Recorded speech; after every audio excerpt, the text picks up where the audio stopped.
Hey everyone, so One Piece chapter 1096 just came out, and this was the perfect One Piece chapter in both categories that you could ask for, in terms of hype and in terms of storytelling. One Piece chapter 1096 represents basically the best that One Piece has. So we're going to talk first on one end of the spectrum about the Rocks Pirates, and then we're going to talk about who is probably shaping up to be one of the greatest characters in the entire story, Bartholomew Kuma, and his side of things. So to begin with, the Rocks Pirates. The big question going into all of this was whether or not we were going to get the full God Valley flashback. And despite a lot of initial excitement and optimism, I think by the time this chapter rolled around, I think a lot of us had kind of realized that it would be pretty unlikely that Oda's just going to give us the entire God Valley flashback here. I know I was personally on the train that we're getting the full thing, we're going to get the entire God Valley flashback of Rocks and Roger and Garp and all of them right here. That was when 1095 first dropped. In the week we've had since then, expectations have cooled down a little bit and we've been brought back to reality. So I was excited to see the flip side of things, which was that, you know what, even if we're not getting the full God Valley flashback here, even if we're not going to get the full breakdown of what happened between Rocks and Roger and Garp, what I am looking forward to is the fact that Oda is choosing to set this flashback aside for a separate point in time in the future. That indicates to me that we're actually going to get a fairly, at least relatively speaking, a relatively in-depth look at the incident when it finally comes around. Because if I were to step back for a moment, if we had gotten what we had hoped for initially, which was, getting the full God Valley flashback in the context of Kuma's flashback, that would probably complicate things a bit because we would probably have to skim through the Rocks and Roger side of things pretty quickly, simply because it would ruin the flow of the story if we spent too much of Kuma's flashback focusing on Roger and Rocks. Because right now, where we're at in the outside story in Egghead Island, we have, of course, this conflict between Kuma trying to get to Egghead Island, his daughter Bonnie in trouble, Saturn bearing down on the Straw Hats and everything like that. And this entire flashback is really to set up the dramatic pendulum to swing back in the Straw Hats and the protagonist's favor once Kuma arrives, and, things can go from there. So it's really, the goal of the flashback is more to set up the context and the tragedy of Kuma's story, his past with the Celestial Dragons, Bonnie's past, etc., before we cut back to the events at Egghead Island, right? So, if we were to have gotten the full Roger and Rocks story in the context of this flashback, Oda would probably not have been able to spend too much time on it because ultimately Kuma would have to be the main focus. So if we had gotten Roger and Rocks their full thing right here, Oda would probably have had to skim through it in maybe like 1 to 2 chapters, a chapter and a half or so, right? By instead giving us a bit of a teaser of the Roger Rock stuff and then separating it for some time down the line in the future, we get the preview, right? We get the sort of setup a little bit, we get some details dropped for us, and now we can focus on Kuma's flashback, and that means that later on down the line, once it is actually time for the God Valley stuff to take place, then we can probably get a full-fledged flashback for that, the same way we did for Oden and his flashback, the same way that we're getting for Kuma right now, and that is ultimately what is better for the story, and it's better for the reading experience. I would take 5 chapters focused on Roger and Rocks in the future over a quick rush through 1 to 2 chapter breakdown of Roger and Rocks' story right now in Kuma's flashback. So I'll save it for later if we get more content. So I'm very happy that Oda made that decision.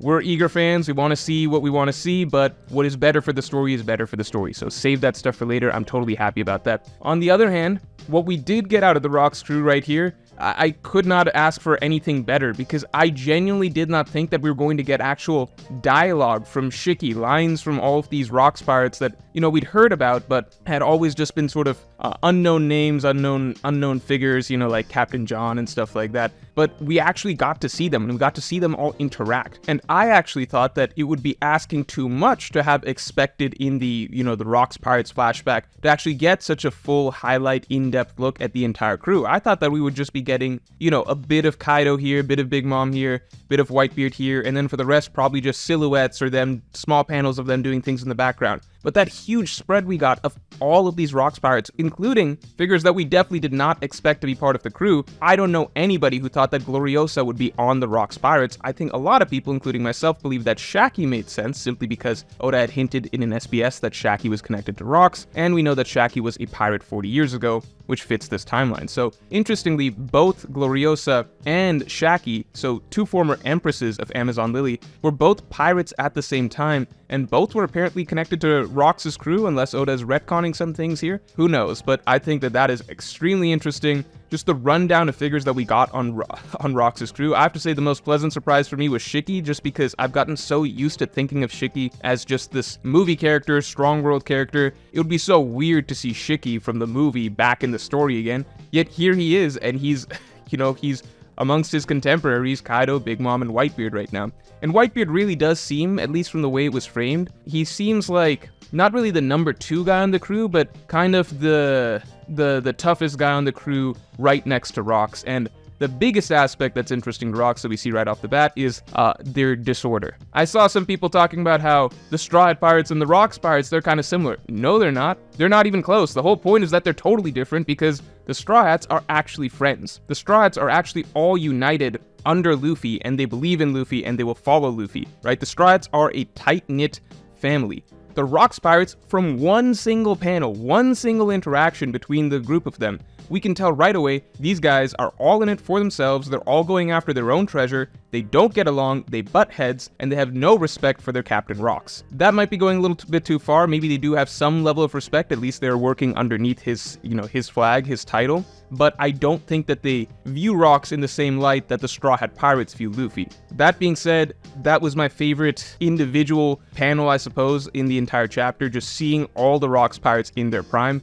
I absolutely cannot wait for the final, the actual God Valley flashback that we get, especially because this little tidbit was thrown in, that Roger is still reeling from some sort of pain or burden of something that happened 1 year ago. So, the God Valley incident that we're looking at is not just some isolated one-off battle between Roger and Rox. There seems to be some sort of a history there, and I absolutely love that, because when we do get the story of Rox and Roger, from Roger's end of things, it's not just going to be this isolated incident where he just showed up and defeated this bad guy Rox. Instead, it sounds as though Roger's story is being set up to be a real story. He suffered some sort of a defeat or failure or something like that against Rox. Maybe not against Rox, but in some point in his pirate journey 1 year ago, something went wrong for Roger, and he is here now at this island at this climactic moment, which we know in the future, from our future knowledge, turns out to be a great victory for Roger. So we're going to get to see a bit of the story of Gold Roger from where things sort of went wrong 1 year back, and then this island moment seems like it's going to be somewhat, if not a redemption moment for him, it's in some way going to resolve some hanging thread that he had been burdened by for the past year or so. So I love the fact that the story of God Valley is shaping up to be more in-depth and more nuanced than we expected,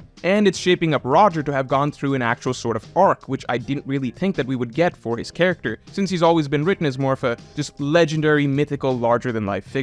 So I love that for that side of things, and obviously Garp's involvement in that as well. Maybe he was involved in the 1 year ago incident on top of it all. So this is shaping up to be something phenomenal, and of course the treasure on Hachinosu that was stolen and is in the hands of the Celestial Dragons, that adds one more huge variable that makes this whole incident so much more exciting and makes it sound like it's a much deeper story than we expected before. But that is going to be saved for next Tuesday's video, the discussion of that crown jewel, that stolen treasure from Hachinosu. So shifting away from the Rox Pirates, let's talk about the even better aspect of this chapter, because as exciting as the Rox stuff was, the writing around Kuma this chapter, his scene with Saturn, is one of my favorite scenes in all of One Piece right away, and I genuinely feel that the dialogue that he had with Saturn, where he said, "Are you somebody important? I don't understand how somebody can be born to be more important than somebody else." And the continuation of that line of thinking. That stretch of dialogue, that little speech that young Kuma, the slave, the 10-year-old kid, gave to this ancient, all-powerful, demonic overlord,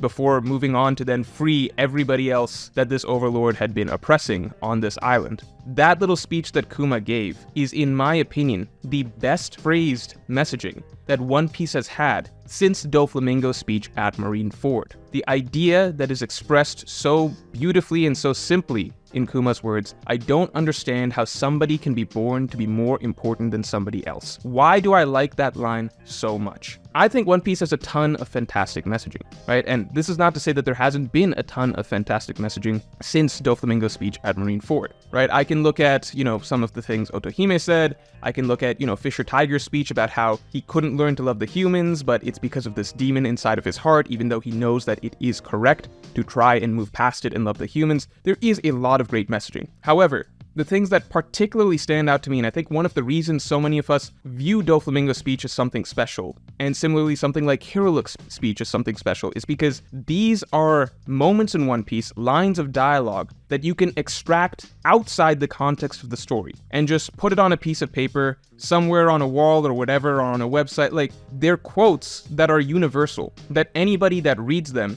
could follow along this speech that is being given. You could follow along Hiriluk's speech, you could follow along Doflamingo's speech with no context whatsoever of the story of One Piece, of the characters, of what the hell is going on that a character might be saying this, and you could just read the messaging, and it's still going to stand out as very poignant and meaningful without any context required. And that means that you have a very, very well articulated theme or message in your story. Kuma's line to Saturn is the same thing. So great writing there. I love that from this chapter. Kuma's backstory is already shaping up to be one of, if not the best backstory in One Piece when it all is all said and done. Obviously, how Oda sticks the landing is what's going to matter the most, but in terms of the introduction to Kuma's character and his plight, in terms of this chapter with forming who Kuma is, what he represents as a young figure, right? Because I think amongst all the backstory figures, that's where you really understand the core of their character. Nami, Robin, Chopper, Law, etc. Here, where this chapter, we're really understanding who Kuma is. I think last chapter established the suffering he went through. This establishes the core of him as an individual, which is just as important. And by the end of this chapter, right, Kuma really does seem like a born saint, right? Just this pure-minded, altruistic hero in the making. The scene of him basically praying and talking about the lives that he saved, and also the lives that he failed to save. It just brings so much of his character together to have gone through all of that and still have this mentality that is so pure and so innocent, but so benevolent and so giving. It makes him such a likable character, such a sympathetic character. And we know that his story is headed towards tragedy, so I guess all I can say is, like, let's cling on to this chapter as long as we can, because this is probably the happiest moment that we're going to get out of his entire backstory. Him getting to stand up to Saturn, successfully free the slaves, and then live happily with Ginny. You know the other line that really stood out to me? The Hands of Liberation. And this is a line that is obviously great in the context of One Piece. It's not exactly something you can pluck out like the other line and, put on a wall somewhere. But in the context of One Piece, the idea of Kuma's paws being the hands of liberation is such a great way to frame it, and it adds so much symbolism to Kuma's character and his ability that may not have clicked before, even though we intuitively could understand it. Because what's funny, the irony is that Kuma initially at Sabaody, and even at Thriller Bark, those hands, right? They were hands of terror, right? They struck fear in the Straw Hats' hearts. He seemed invincible. They could do nothing to him. He was teleporting them away at Sabaody one by one. They did not know what was happening. They couldn't do anything to stop him. It inflicted fear, suffering, mental trauma upon the Straw Hats, but in reality, what was he doing? He was freeing them. And it's such a simple way to flip our understanding of Kuma once we realize who he actually is. Yeah, he freed the Straw Hats, he saved the Straw Hats, and that's really, really who he is. He's the type of character that goes around trying to save and help as many people as possible. And we know that whatever he's doing right now, sacrificing his mind, his body, etc. to become a lab experiment, it was for some greater good cause. And the journey that Kuma's taking right now to get from wherever the hell he was all the way over to Egghead is most likely to help save the Straw Hats once again. Kuma is getting to play out his fantasy of being that hero just like Nika that he dreamed of. And I think the final moments of Kuma that we're heading towards is him passing the torch on to Luffy, the actual individual that can play the role of Nika. But Kuma did an absolutely fantastic job from his time of childhood all the way up to adulthood of playing out that role as best as he could while waiting for the true Nika to show up. So the character that is shaping up for Kuma is turning out to be one of, if not, for many people, I'm sure he will turn out to be the best character or their favorite character in all of One Piece. So could not be happier with this chapter, and I'm absolutely looking forward to next week's chapter more than ever. But before we close it out, here is the Voice of the People, which is a submission from my top tier of patrons. So this is from Chinua Alabachia, and he says, Oda seems to be adding another perspective for later stuff where we see Roger and Roxas' crews fighting over Hachinosu's treasure in a land where the gods of the world are stationed. This may parallel Luffy and Blackbeard's crews fighting over the One Piece in the actual land of the gods, not just in a place that has the gods there on vacation, maybe similar to your Blackbeard video.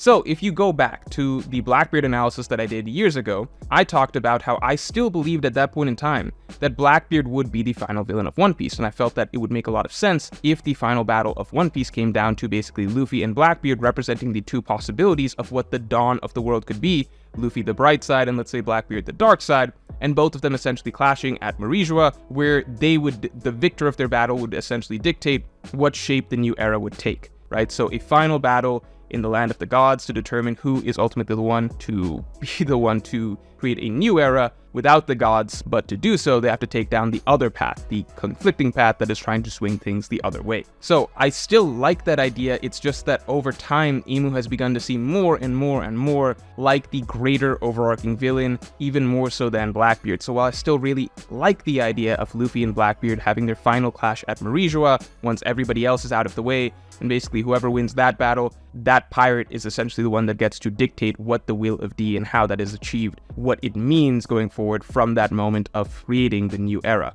However, now, with the context that you just brought up here, funnily enough, it doesn't make me think that it'll happen at Marijua necessarily. I do think that Luffy and Blackbeard fighting at Laugh Tale over the treasure of One Piece would make a lot of sense, because to parallel Rox and Roger, while Rox and Roger fought here at God Valley, a legendary island over a great treasure, two pirates battling over a great treasure, I think it would be fitting if Luffy and Blackbeard fought over the greatest treasure, the One Piece, at, again, another legendary island, Laugh Tale. So I wouldn't be surprised if the finale of Luffy's pirate journey brings him head-to-head against Blackbeard at Laugh Tale over a great treasure. Marijua would be another great option, but I'm just beginning to lose faith that that is going to happen. But I'd be happy to be surprised. I like Blackbeard as a villain a lot. I would love to see him be able to hold down the fort and turn out to be the final villain. It's just Imu's in first place at the moment in the candidates for that role. So hope you all enjoyed this video, and I hope you all enjoyed this chapter, and look forward to next week's chapter, because I know I am. So I will talk to you all later.